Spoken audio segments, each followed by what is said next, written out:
My personal belief is that what happened in call centers will happen in content. We'll have a huge distribution of content going from India to rest of the world. From a distance, it looks like a super creative. But jitna kareeb jao, you start realizing there is a big play of data. In China, the entire cinema industry is some 4.5 billion and Hong Kong is projected to do some 7 billion this year. I believe it will happen in India also. You're probably the largest content creator in the country today. ये part one काट देंगे, but हमारा revenue 10 गुना हुआ है इसमें. 10 times in actually और ज़्यादा हुआ है. We should do a masterclass with him someday. Consumer understands today that you have to pay for premium content. Today, 70% of the paying population on KuKu is metro, tier 1 and tier 2. Tell me one question about scale and answer honestly. We heard last month you bought out the entire supply of content creators in Bombay. Is this true? I mean, are you guys really operating at that scale?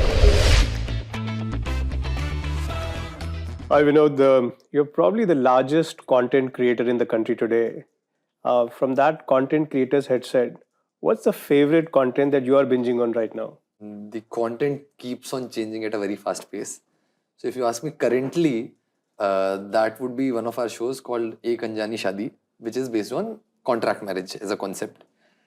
And for some reason, contract marriage as a concept is working very well in India. It brings out a hidden desire in people. Yaar, this entire process is too tedious. What if I directly enter a marriage instead of doing the full part before that? So yeah, that's something which is working very well. So I like that show, yeah. What is this actually, the whole that you talk about, the micro content dunya?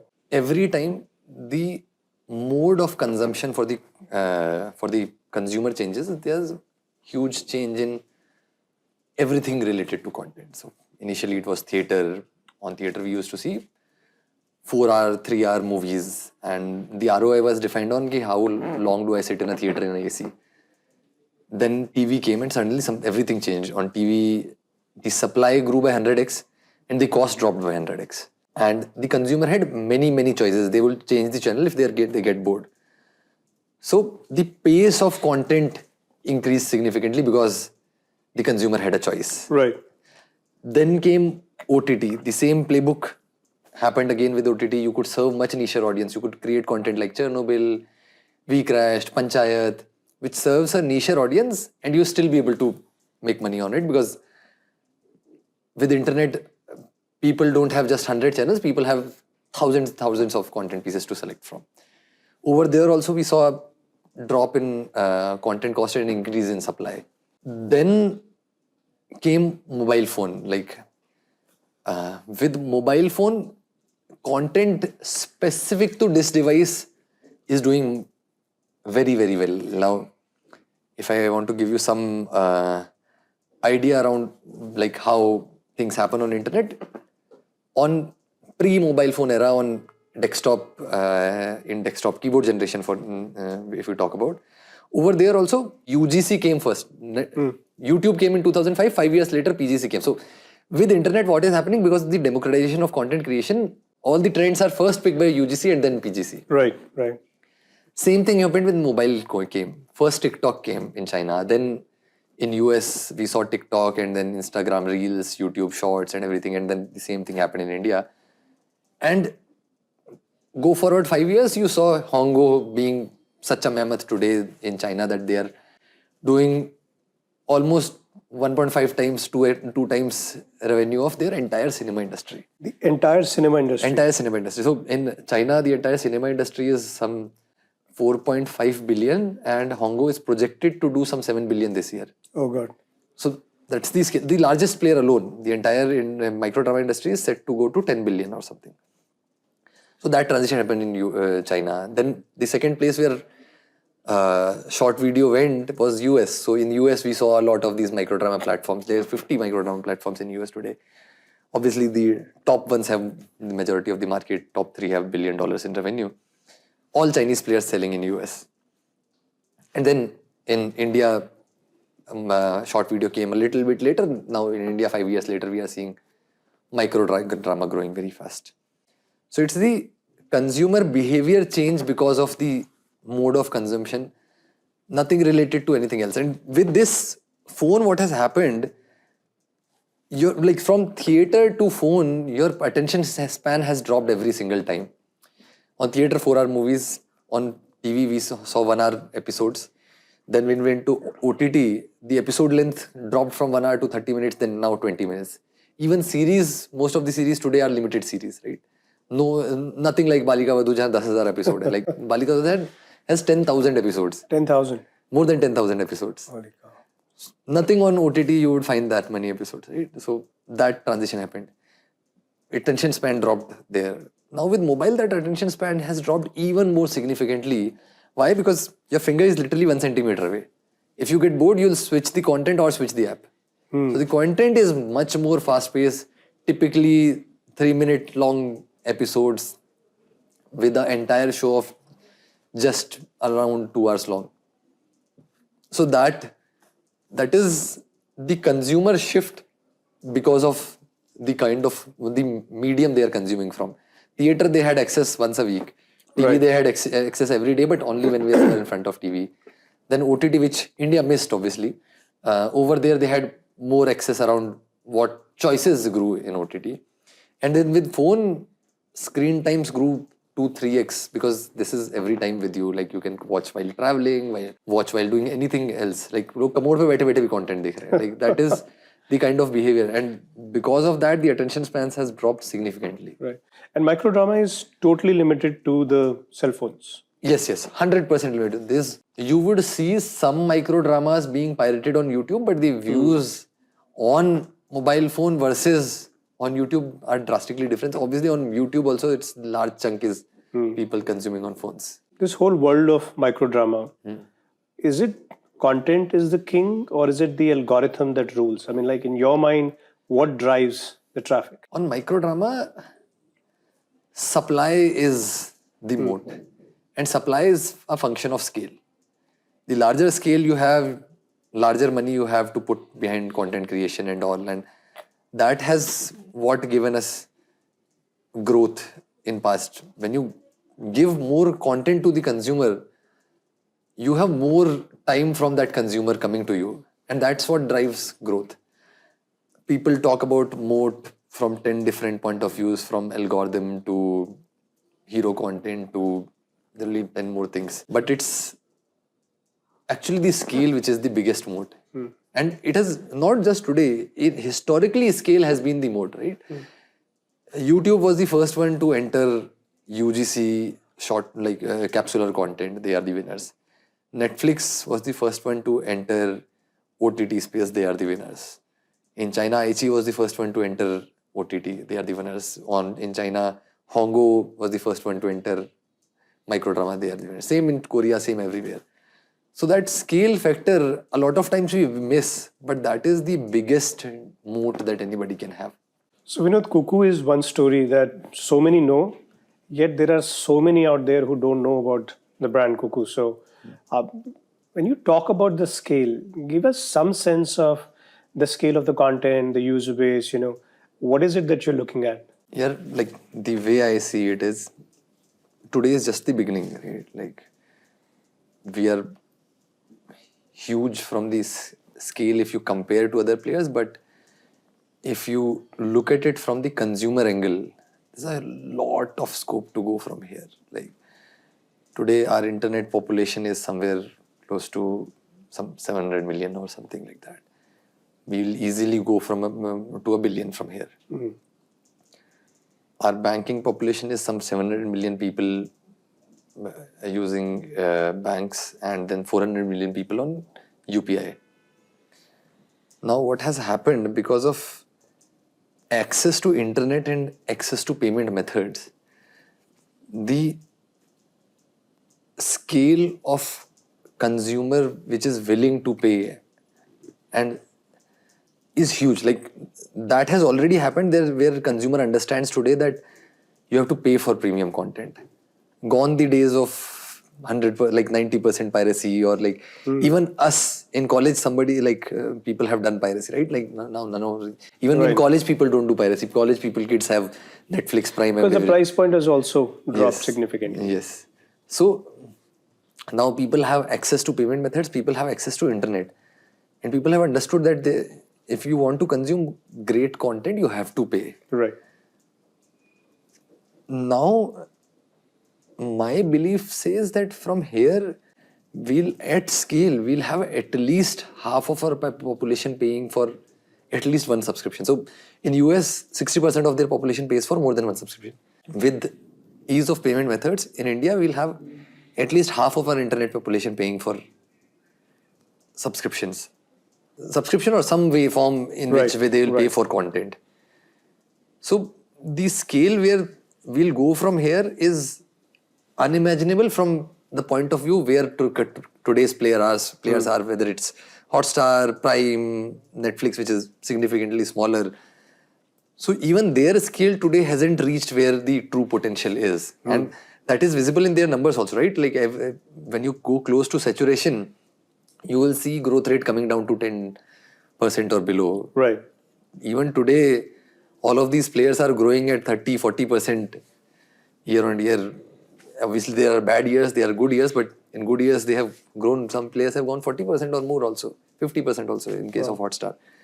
So that tells you there's a lot of depth remaining in this market. And in terms of content, like, like the number of shows, the number of episodes that you have on the platform, how are you different in terms of the whole micro content versus the larger platforms? On OTT, the time spent is still lower. But when it comes to mobile phone, the time spent is upwards of 4 hours, 4.5 hours or something like that. At that scale, the amount of content you need to supply is enormous. You can't release one show every week and expect the consumer will be happy because they are opening their phone every day, they want new content.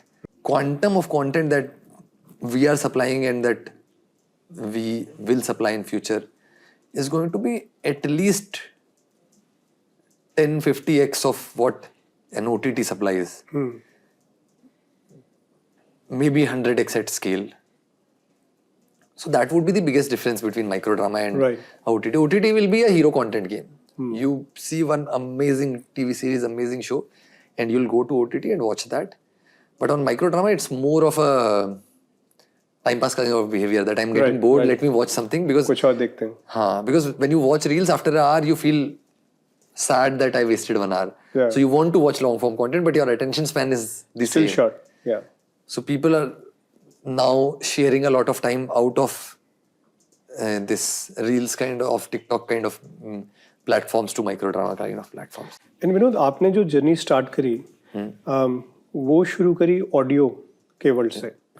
तो अब अगर आप now looking back in retrospect, तो वो in reality, do you think it was a mistake to start from audio, or it was like a luck by chance that you kind of cracked the code to create the winner content? I would say starting from audio was a very good call because that is what gave us the scale and revenues and everything which allowed us to build video. But in hindsight, I would say that we could have switched gears and moved to video faster. Like we didn't need 5-6 years to do this. We could have done this in maybe 3-4 years. To like after having a decent scale, we could have launched KuKu TV much earlier. And जैसे in China and in US, written content का, books का बहुत scope है. But do you feel India has kind of reached that maturity कि it's just video and audio? What is the difference in the pattern of usage? India में यार we don't read, and I don't know the reason behind it, but it is very much visible in book sales revenue, where in India majority of the revenue for book sales comes from textbooks. In US, textbooks revenues is a much smaller part of book sales revenue than the rest of the books. And textbooks is nothing but you being compelled by somebody to read those books. Buy those books. Read though we don't know. Read हो ना हो लेकिन buy ज़रूरी है. Buy ज़रूरी है. I don't know where the future will go, but today at least we as Indians read less. And reading is a function of supply also, right? Like pre-TV era, reading was a big thing because that was the only mode of content you had. Other than that, you had theatre, but that was a very small time that you could spend. Post-TV readership dropped. And then post-mobile phone penetration, that dropped even further. Like I could see a lot of people around me, old people who were spending so much time morning reading newspapers. None of them I see reading newspapers today. Yeah. They are on the screen. If they want to read something, they are reading on the screen. And when you are on the screen, you always go to the superior format, Right. which is video. Today, I am not seeing signals of reading habit grow. Obviously, personally, I would want that reading should grow. Like it improves attention spans and it does a lot of other things for the consumer. But today, we are not seeing any signs of reading. Like single-digit population of India reads. That's very low. That's a very big challenge. Yeah, that's a very big challenge. And that's a very different kind of audience also from your larger video. If you compare to the masses of video consumers, like TikTok audience or like Reels audience, that reading audience is quite different also. Like they mimic a very different behavior. Like in China, in Korea and US, reading audience mimic a lot of video audience. So you could take text stories to video and they would do very well. In India, that's still a small fraction of total content produced in video. That's a very unique demographic behavior. Yeah, that's a very unique. Yeah, it's not that large today. This whole content business, the microdrama, from a distance, it looks like a super creative thought process. But jitna kareeb jao, you start realizing there is a big play of data. So is it a creative gut or is it a data gut that drives you as a firm? Content is important, but creativity, how do you go to get, like the path to reach creativity is very different from what we typically think, right? Like typically we think, yeah, I would make one amazing show and everything would change. But at scale, creativity is a data call. If you produce 100 shows, you will produce 10 to 20 great creative shows. Now the path to reach that creativity, traditionally people thought it's the gut call. But in microdrama, it's a function of scale. The more shows you produce, more creative wins you get. Because what happens, scaling creativity in-house is, from my personal view, is impossible. Like you can be very creative, you can produce great shows, but you cannot scale it in-house. Because there you hit a ceiling. So creativity can only be scaled outside with a lot of people putting their brains at it. And that's what we have seen with UGC platforms. A lot of people will create a lot of content and then some of those will create amazing content pieces and they would scale. So creativity would scale on the backs of data and scale. So it's not going to be a gut call, but it's going to be a probability game. In India, are you seeing that scale? Like, for example, if you compare, let's say, China versus India, the amount of content creation, the volume, is that scale that you're seeing coming really over here? In India, we have a huge population who is looking for work. In Bombay, if you would go at any given point of time, only 10% of your population is working, like at peak. So you have a lot of supply from manpower point of view. The only places where you'll see bottleneck is money and things related to money, right? Like where you have to purchase an asset or build an asset and all those places. So from manpower side, I think we are very set to scale this to larger than what China has scaled it to. But obviously from capital point of view, we are still yet to reach there, but that also will reach. My personal belief is that what happened in call centers will happen in content. We would see a lot of content being exported from India, whether it's webtoons, whether it's microdrama, whether it's audio. We'll have a huge distribution of content going from India to rest of the world, because we are very good at being bilingual. Yeah.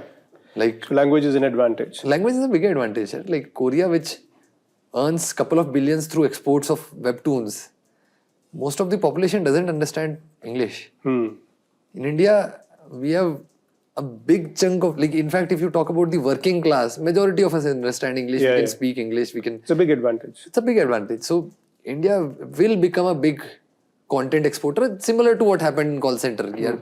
Because more people can speak English, more of those call centers came to India. Tell me one question about scale and answer honestly. Yeah. We heard last month you bought out the entire supply of content creators in Bombay.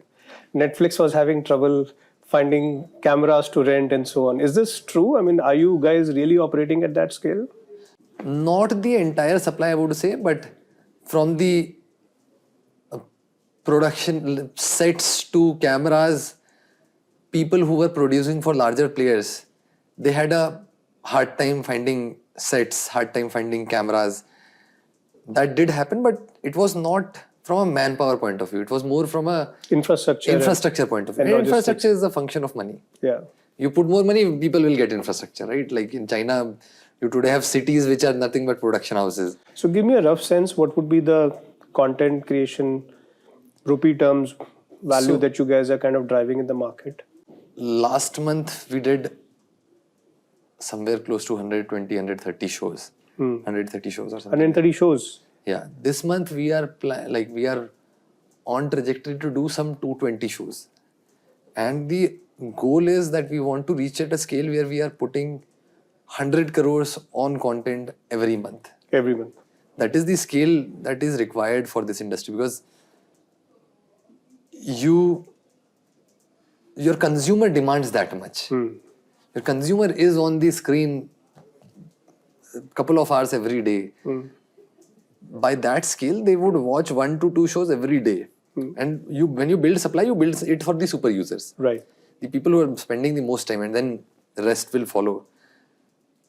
And on top of that, 1 to 2 shows every month, they would want selection also. They wouldn't like every show. So you would need to produce at least 10x of whatever your super user can consume in a day. And what is this number compared to, let's say, how many shows would, let's say, Netflix produce? Yeah.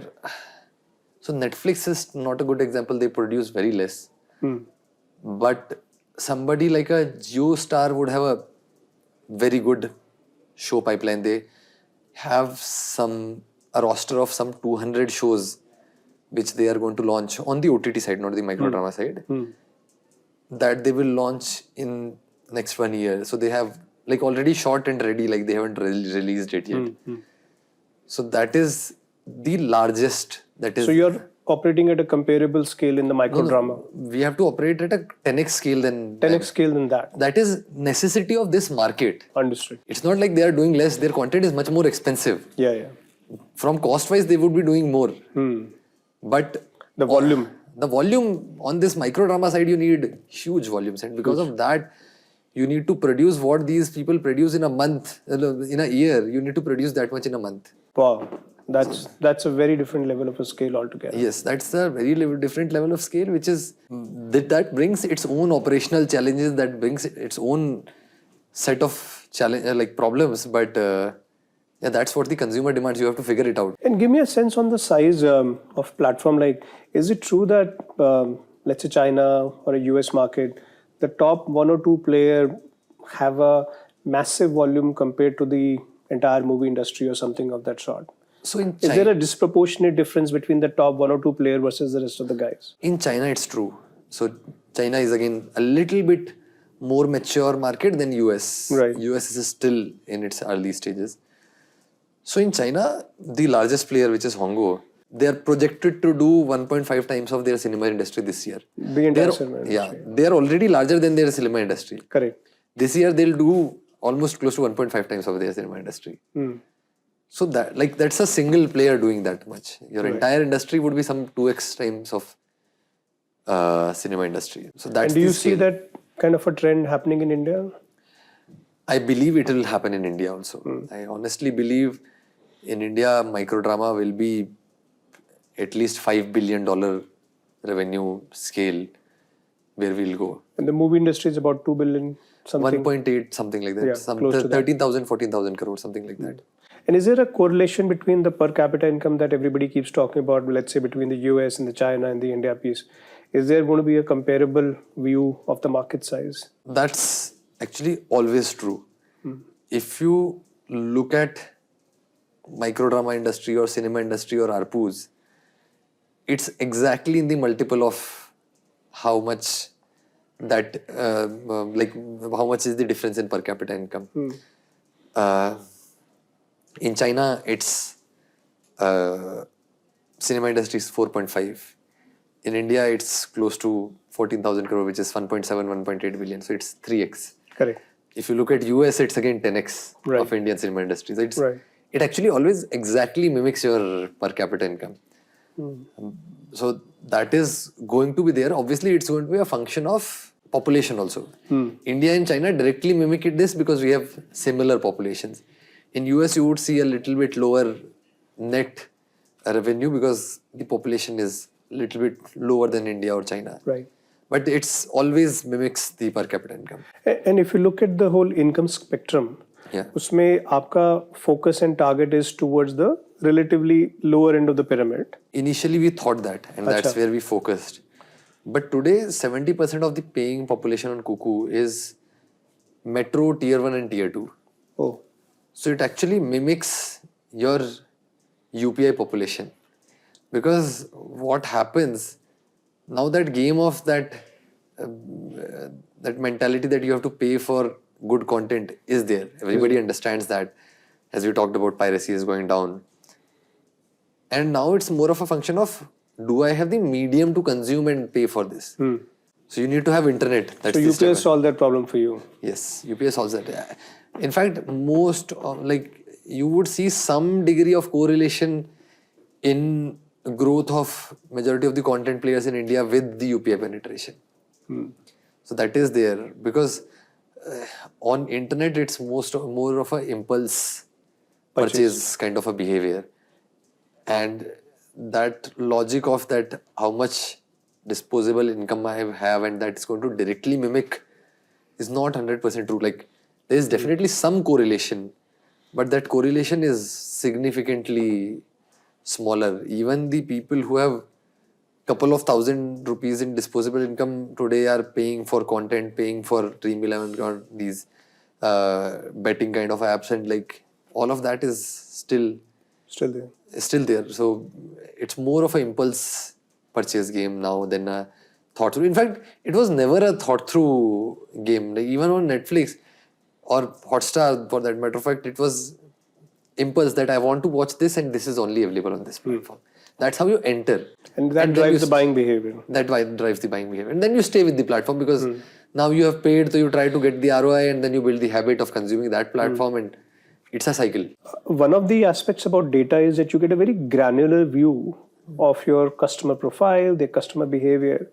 So can you give us some insight on how that user base, how their lifestyle, how their objective, how their perspective towards life, how their spends are changing? Let me give you what I have because to be very honest, income and education and some of these things, the data always gets biased. Yeah, Like yeah. the It's consumer, very tough to get a candid view on that. The consumer will always say I'm more educated than they are. The consumer will always say I have more money than I have. So instead, what we have seen that the consumer trend or the consumer base is a function of content. So similar to TV, like on TV, till you had soap opera, there's a certain kind of TG. When you have Cartoon Network, there's a different audience when it comes to the platform, to TV, to the channel. When you have CNBC News, you get a different audience. So with every content piece, you see a different audience coming to your platform. Same thing we are seeing on microdrama. As we produce new kind of content, newer kind of audiences get unlocked. And that is what gives you scale win also, because the larger you are, the larger kind of audience you are able to attract on your platform, because you are doing more shows, you can do more kind of shows. So that is very much visible. But yeah, from spending power or those kind of behaviors, I don't have that much data. Till some time back, in a startup ecosystem, there were like 3 priorities, and they were all growth, growth, and growth. Yeah. Right. Nobody cared as much for unit cost economics, but I think over the last few years, that trend has changed. You guys at the team at KuKu has been very focused in terms of driving the whole profitability side. So how did that happen? Because the initial assumption was that, you are bound to lose money, acquisition of customer is going to be burning money, and so on and on. So maybe at some point in the future, you will make money.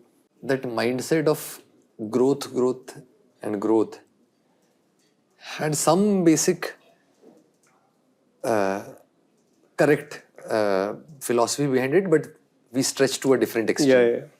So I'll tell you what is right and what is wrong over there. So the thing is that everybody looks at spends as a function of revenue. When you're small, you'll see that your content spends is a large chunk of your revenue. When you're large, you'll see that it's becoming small. And why? Because whether I create content for 1 person or 1 million people, it's going to be the same amount of content. Obviously, with every TG, I need to increase, but it's not a linear cost. So you definitely need to scale so that your costs get covered. Correct.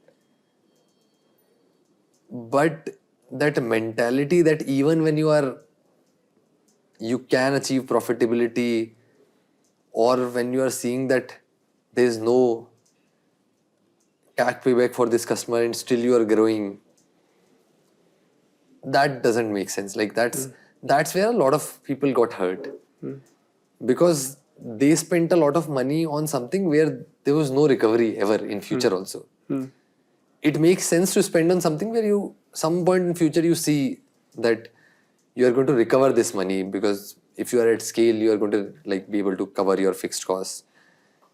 It's okay to spend on customer acquisition if you know that this customer is going to, the LTV CAC payback is going to come back, or at least it's reducing month by month.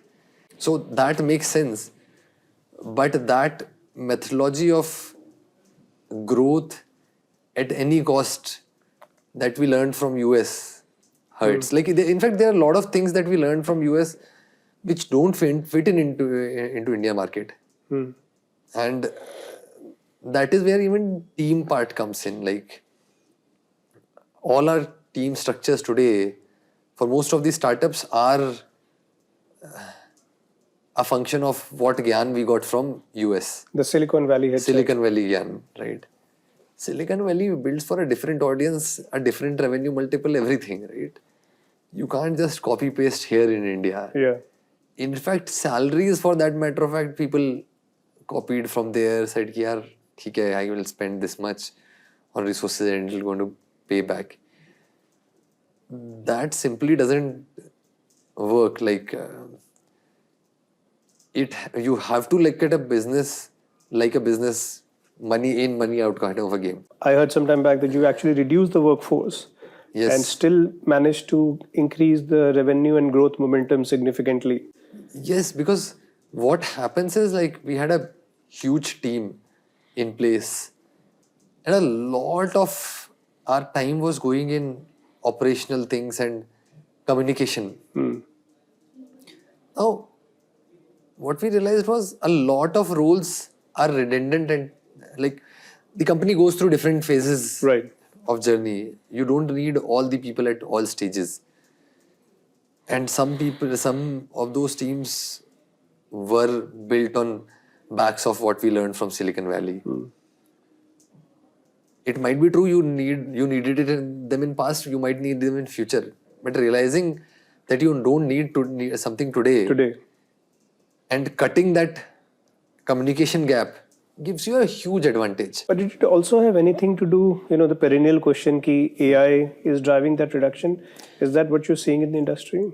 AI is definitely a big part of that manpower reduction. Because with AI, you are able to do more. Right. So the people on the top of the pyramid who are like the best guys who are giving the best output, whatever they were doing in a week, they'll do that in a day. So your net output for your creamy layer of people increases. So you definitely need less because of that. And that is also why the team got reduced. But yeah, at the same time, it's also a lot of fat that you had, like same role, redundant roles, same thing done by 2 people, 3 people. That needs to go away. I won't talk about some of those roles because that becomes a topic of debate. But yeah, like my belief is that some of the roles like product and marketing, some companies need it. Not marketing, product and digital marketing. Some companies need it. Some companies don't. At certain stages of the company, you need it. Certain stages, you don't. Right. Saying that these are the most important roles for your growth and putting everything behind those roles, then what did I do? Funnily enough, I hear that we are going for a capital raise. So investor को दिखाने के लिए strong product team is a must. So यार वो Silicon Valley वाला influence है यार. Because of that Silicon Valley influence, you are hiring fancy product teams, fancy whatever teams. But then what happens is like, if your business doesn't need it, then it's just going to slow you down. Yeah. And that hurts the most at this scale. Growth and it's stage expensive. Because growth stage mein, every day that you are not growing, your competitor is growing. Yeah. At seed stage, series A stage, the game is still very different. Like you are not adding a very significant revenue every month. But at growth stage, every month, every week matters. If on certain decision you wasted 1 week because of the communication challenges, that 1 week your competitor had to grow. Yeah. So, we often hear that KuKu is a very, very strong, aggressive, get it done kind of a culture. Is that very true? That's yes. If short answer is yes, that's very true. The long answer is we say it out loud to our team.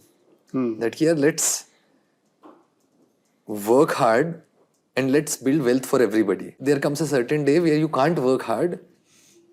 You go out and you'll still make wealth because you have worked certain years, you have certain ESOPs in the company. You'll still make value out of how many years you put in KuKu. And by the way, we are one of the largest, like ESOP distribution wise, we have one of the largest, percentage wise, we are one of the largest.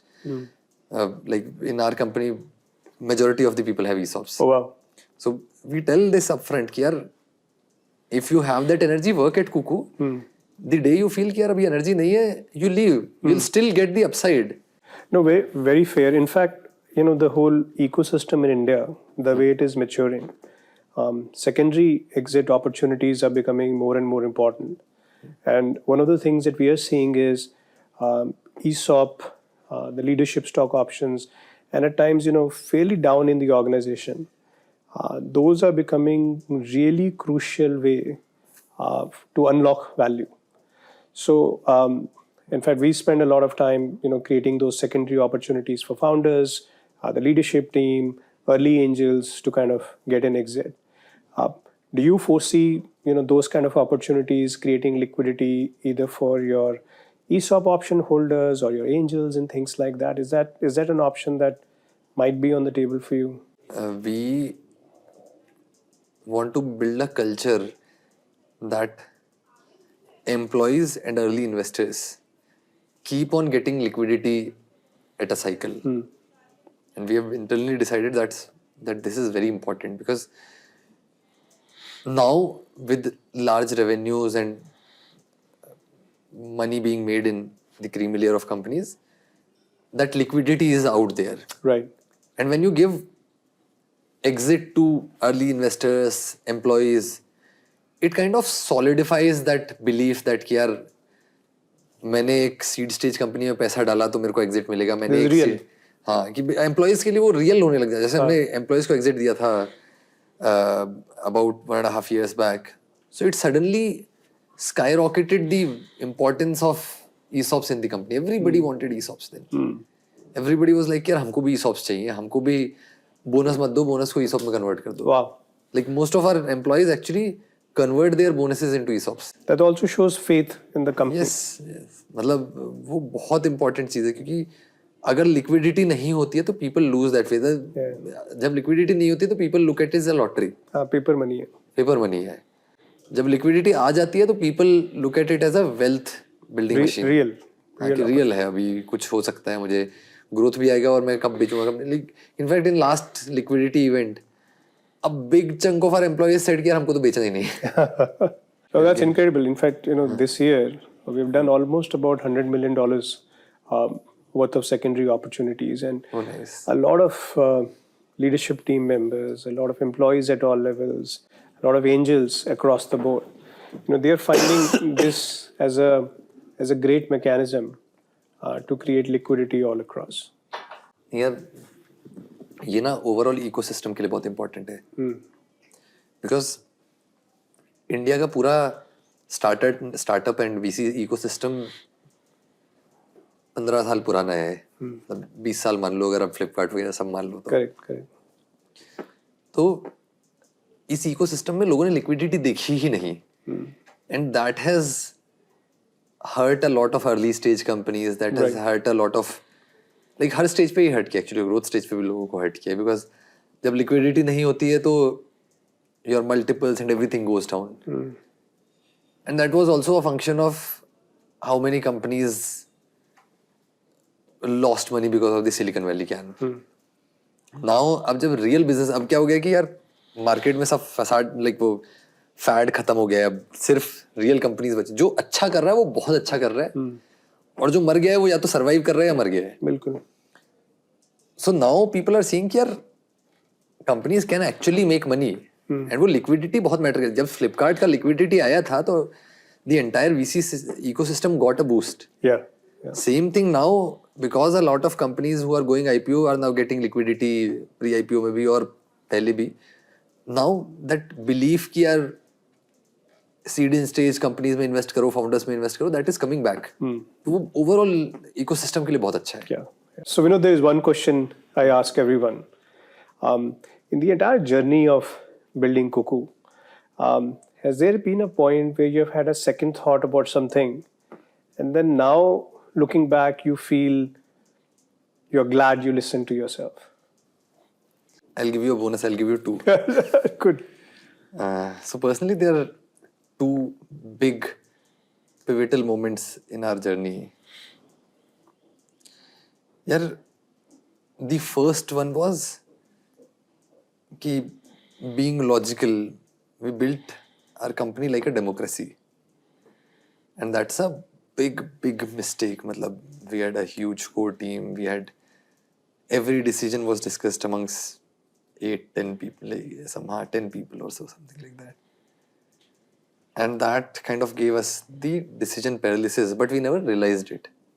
And then I still remember the day, हम walk कर रहे थे, weekend का दिन था, दिमाग खराब हो रखा था, तो वॉक करने निकले थे छत पे, and I told my co-founder, and what we decided was कि यार एक इंसान को वीटो रखना पड़ेगा. एक इंसान होगा जो खींचेगा और उसके पीछे सारे दौड़ेंगे. Not just your core team, even on founders level you have to do that. There has to be a single decision maker, like single person who has veto at least, because veto पहुंचता नहीं है generally. Correct. But the single person has to have a veto. You can't have decision paralysis always. And that was one of the most important things that we did. मतलब उसके बाद फिर चीज़ें बहुत आसान हो गई.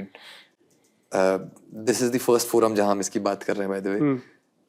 We kind of dissolved the entire concept of a core team and all that, and we had one person, my co-founder, having a veto and then saying कि यार अभी मैंने बोल दिया तो ये करना पड़ेगा. वो बहुत रेयरली आता है, बट वो होना चाहिए एक आदमी के पास. वो बहुत ज़रूरी होता है. मुझे लगता है वो और जल्दी कर सकते थे हम इनफैक्ट. तो वो one of the best things that we did. Great insight for all the entrepreneurs. हाँ, great insight. भाई इनफैक्ट अगर 2 co-founder 3 co-founder भी हैं तो भी ये करना चाहिए भाई, ये बैठ के बहुत जरूरी होता है कि आप डिसीजन पैरालिसिस हटाओ और एक इंसान के पास वीटो हो. Second thing that we realize, like today we know, earlier we didn't know, so we have built our business in a very focused manner कि यार we do one thing and one thing very well कि यार कर रहे हैं तो daily घुस के एक ही काम कर रहे हैं. And that gave us a lot of value add. मतलब अगर आप कुकू का हिस्ट्री देखोगे तो हम बहुत फास्ट ग्रो हुए और वो ग्रो हुए because we had always had focus. उस फोकस में एक चीज हमने लूज करी कि यार we were not trying new things. And then came a time when we said कि we will try new things. One founder will step aside and try that new thing. And then चलेगा तो चलेगा, नहीं चलेगा तो नहीं चलेगा. नहीं चलेगा. And that gave us amazing returns. Wow. मतलब a lot of things today are a result of that. Like, in fact, KuKu TV is a result of that. So Astounding. हाँ, so वो चीज क्योंकि वो रोजमर्रा की रेस में आप बिजी हो जाते हो और मतलब जब तुम साइड में जाके बिल्ड करते हो तो एकदम हमारे यहाँ तो हमने बहुत स्ट्रांगली फॉलो किया था कि यार जो पूरी की पूरी टीम है जो आपने टीवी के लिए बनाई जो अलग चला रहे हो उसमें आप एग्जिस्टिंग कोई रिसोर्स यूज नहीं करोगे. आप completely independent completely founder. It can't be कि यार एक लीडर ले आया जो तुम्हारे लिए धंधा बना रहा है, वो होता नहीं है. अगर हायरिंग करके ही धंधे बनाए जा सकते तो सारे वीसी लोग हायरिंग करते ना, फाउंडर में इन्वेस्ट नहीं करते. So that gave us amazing results. मतलब क्योंकि तुम बहुत सारी चीजें जो तुमको पहले आती थी you realize कि तुमने कितनी गलत चीजें सीख रखी थी. And then everything changes. These two things I'm really glad we did. Super, very simple, very straightforward but very impactful. पता नहीं बाकियों के लिए कितना हेल्पफुल होगा, हमारे लिए तो ये चीजें भाई गेम चेंजर थी. मतलब What a beautiful story. Yes. Loved having the conversation with you. Wishing you and KuKu the absolute best in the journey ahead. And I'm sure we'll get many chances to work together. I hope so. In fact, thank you for inviting me. No, I'm so glad in spite of all the challenges, you took a flight, you managed to come in, you kept your end time open. So thanks. All right, Thank lovely you, seeing you. All right, man, take care.